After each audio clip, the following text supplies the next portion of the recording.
Hello everyone, good morning. Myself Sunil from Sentencing School Ajitgarh. बच्चों अपने class fourth chapter second अपने चल रहा था और उसमें आपने चैप्टर सेकंड की स्टडी कर ली थी। अब हम उस चैप्टर सेकंड से रिलेटेड जो अभ्यास प्रश्न हैं उनका अभ्यास करेंगे या उन प्रश्न उत्तर को देखेंगे, जिसमें अपने सबसे फर्स्ट क्वेश्चन है रिक्त स्थानों की पूर्ति कीजिए। Fill in the blanks type के जो क्वेश्चंस हैं, इसमें अपने को जो अपनी बुक है, ग्रामर की जो बुक है, उसका जो सेकंड चैप्टर है उसका फर्स्ट जो क्वेश्चन है, इस क्वेश्चंस को अपनी बुक के अंदर फिल करना है। जिसमें क्वेश्चन क्या है, भाषा की सबसे फिर रिक्त स्थान, ध्वनि को फिर रिक्त स्थान कहते हैं। तो इसमें आएगा भाषा की सबसे छोटी ध्वनि को क्या कहते हैं, वर्ण कहते हैं। तो पहले में तो क्या आएगा, छोटी, और दूसरे रिक्त स्थान में आएगा वर्ण।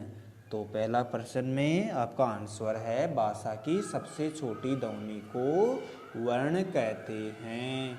फिर क्वेश्चन अगला है ख है हिंदी के वर्णों को वर्गों में बांटा गया है। कितने वर्गों में बांटा गया है? 2 वर्गों में। हिंदी के वर्णों को कितने वर्गों में बांटा गया है? 2 वर्गों में बांटा गया है, जिनमें पहला वर्ग होता है स्वर। पहला क्या होता है? स्वर। और दूसरे क्या होते हैं? व्यंजन। और दूसरा वर्ग क्या है दूसरे नंबर का? व्यंजन। पहला क्या है? स्वर। तो हिंदी के वर्णों को 2 वर्गों में बांटा गया है, स्वर और व्यंजन। फिर प्रश्न है ग। प्रश्न कौन सा है? ग। जिन ध्वनियों का उच्चारण करते समय किसी अन्य वर्ण की सहायता नहीं ली जाती। देखो यहाँ पर अपने को शब्द मिल रहा है नहीं, सहायता नहीं ली जाती, उन्हें कहते हैं स्वर। जिनमें सहायता की जरूरत पड़े उन्हें तो अपन कहेंगे व्यंजन, या अपन कहें जिनको स्वर की सहायता से बोलें उन्हें तो हम व्यंजन कहते हैं, और जिनको बोलने के लिए सहायता नहीं लेते उन्हें हम क्या कहते हैं? स्वर कहते हैं। क्या कहते हैं? स्वर। तो अपना प्रश्न ये तीसरा कंप्लीट होता है। फिर आगे है घ। प्रश्न घ ये है हिंदी में स्वर हैं। कितने स्वर होते हैं हिंदी में? हिंदी में स्वरों की संख्या होती है 11। कितने?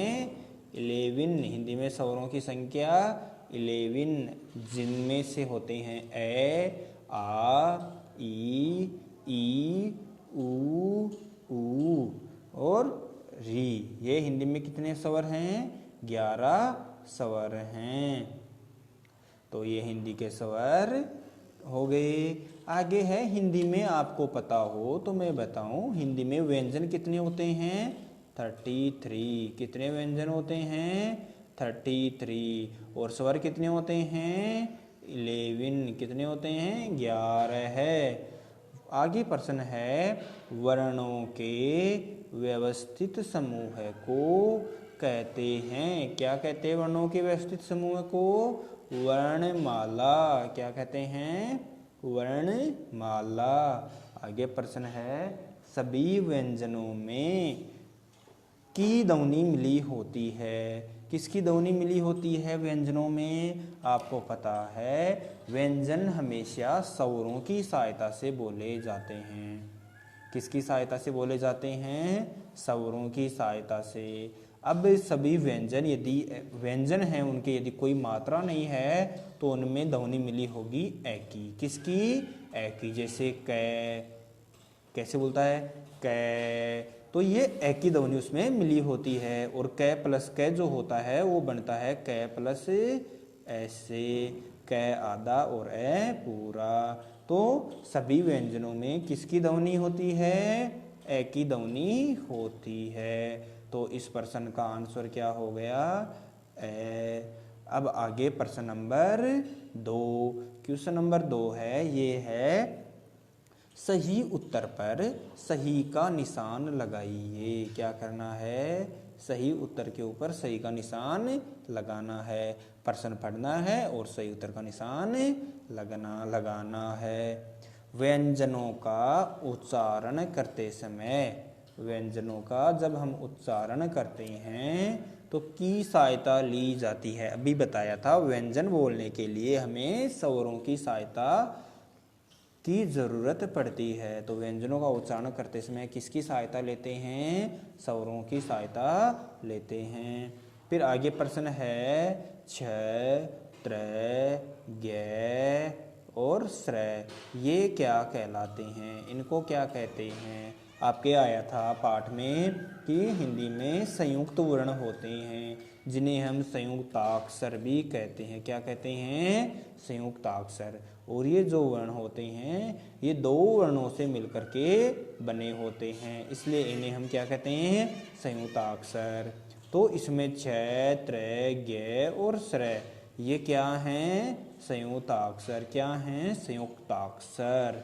तो ये अपना प्रश्न दूसरा का जो है वो कंप्लीट होता है। आगे प्रश्न है अपने स्वरों के चिन्ह। गए जो प्रश्न है इसमें है स्वरों के चिन्ह ही कहलाते हैं। क्या कहलाते हैं? स्वरों का जो चिन्ह होगा, जैसे ए स्वर का चिन्ह होता है, आ स्वर का चिन्ह होता है, तो इनके जो चिन्ह होते हैं इनके चिन्ह ही क्या बनाते हैं? मात्रा बनाते हैं, और जिन्हें हम क्या कहते हैं? मात्रा। तो स्वरों के चिन्ह ही मात्रा कहलाते हैं। फिर आगे प्रश्न है घ। कौन सा प्रश्न है? घ। ये है वर्ण को भी कहते हैं। क्या कहते हैं? वर्ण को अपने ऑप्शन में दे रखा है मात्रा, ऑप्शन ब है अक्षर, ऑप्शन स है स्वर।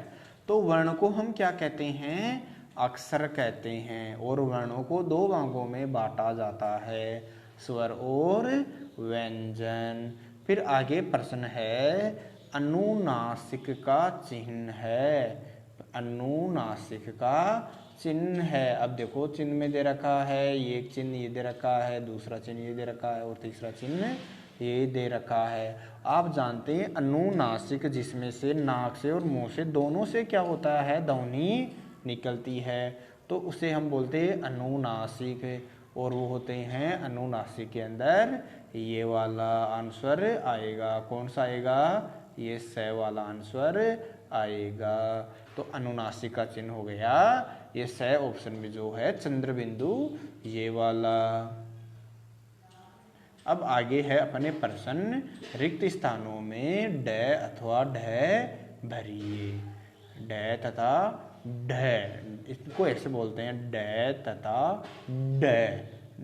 हमें इस वाले ढ के ऊपर क्या करना है? दबाव डालना होता है। ये आगत वर्ण है या अपन कहीं आगत व्यंजन है।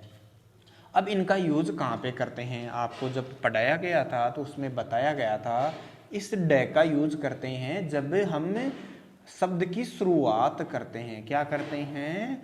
शब्द की शुरुआत करते हैं। और इसका जो यूज है वो करते हैं शब्द के बीच में, मध्य में और अंत में। शब्द के शुरुआत में इसका यूज करते हैं और शब्द के अंत में इसका यूज करते हैं। फिर से बताते हैं, शब्द के शुरुआत में हम इसका यूज करेंगे और शब्द के अंत में हम इसका यूज करेंगे। तो अब देखते हैं शुरुआत में और अंत में। जैसे पहला है स, फिर रिक्त स्थान और क। स, रिक्त स्थान और क, इसका मतलब बीच में आएगा और बीच में आने के लिए इसका यूज करते हैं। तो यहाँ पे क्या आ गया? सड़क। क्या बन गया ये? सड़क। इसको अपन बोलते हैं सड़क। फिर आगे देखो बिल्कुल फिर से अपने कहाँ पे दे रखा है? बीच में दे रखा है। और बीच में देने का मतलब कौन सा आएगा?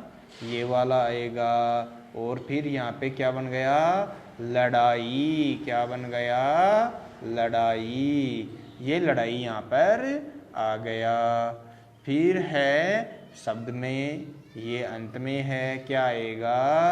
डंडा, क्या आएगा? डंडा। फिर इसमें वो कौन सा आएगा? इसमें आएगा ये वाला डंडा। फिर आगे है अपने ये वाला जो है, इसमें क्या आएगा? पेड़, क्या आएगा? पेड़। अब आपने ये बीच वाला ये पूरा हो रहा है। अब आगे अपन देखते हैं, एक नया आ रहा है, शब्द की शुरुआत हो रही है और शुरुआत में हम क्या करते हैं? डे का यूज करते हैं। तो क्या आएगा यहाँ पे? डमरू, क्या आएगा? डमरू। अब आगे अपने फिर से है, शब्द के बीच में है और बीच के लिए ये ड, तो क्या आएगा? लड़की, लड़की, क्या आएगा? लड़की। ये है शब्द की शुरुआत में, क्या है? बब्बा। मीन्स इससे पहले क्या आएगा? डी की मात्रा है, ई की मात्रा है, तो क्या आएगा? डी। और डी से क्या बन गया? डिब्बा। तो कौन से वाला आएगा? ये वाला, जिसके नीचे बिंदु नहीं है। फिर है बीच में है और बीच में क्या आएगा? ये वाला। तो ये क्या है? गुड्डियाँ, क्या बन गया? गुड़ियाँ। क्या बनेगा ये? गुड़ियाँ नहीं होगा, गुड़ियाँ। क्या होगा? गुड़ियाँ। फिर आगे है एक और अपने पास में शब्द की शुरुआत में दे रखा है, क्या दे रखा है? आ की मात्रा है और किया। अब यहाँ पे ड आएगा या ड आएगा, इन दोनों में से अपने को क्या करना है? पहचान करना है। तो आपको पता है शब्द की शुरुआत में क्या आता है? ड। तो क्या आ गया? ड। और आ की मात्रा लग रही है, तो क्या बन गया? डाकिया। क्या बन गया? डाकिया। फिर आगे एक और अक्षर दे रखा है, मैं कै, फिर बड़े ई की मात्रा। तो यहाँ पर क्या आएगा? मैं कै और फिर हम इसमें भरेंगे ढ, क्या बनेंगे? ढ। और ये क्या बन गया? मक्कड़ी। क्या बन गया ये? मक्कड़ी। मक्कड़ी नहीं बनेगा, मक्कड़ी। क्या बनेगा? मक्कड़ी। तो फिर से आपको ये भर के बताते हैं एक बार। इसमें क्या आएगा? सड़क। क्या आएगा? सड़क। इसमें आएगा लड़ाई। क्या आएगा? लड़ाई, ये वाला। इसमें आएगा डंडा, ये वाला। फिर इसमें आएगा पेड़, ये वाला। फिर इसमें आएगा डमरू, सिर पे डमरू। फिर यहाँ पे आएगा लड़की। क्या आएगा? लड़की, ये वाला। इसमें आएगा डिब्बा। क्या आएगा?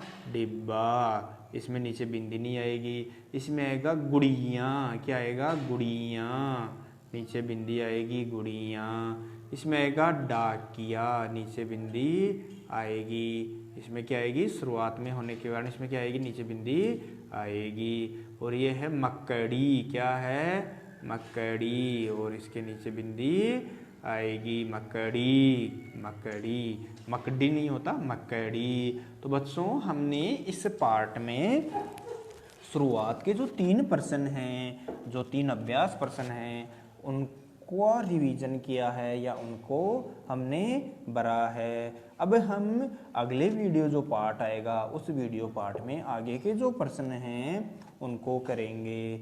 तो आपको अपनी जो व्याकरण की बुक है, हिंदी ग्रामर की जो बुक है, उस हिंदी ग्रामर की बुक में जैसे मैंने भरा है वैसे की वैसे आपको भरना है। Thank you.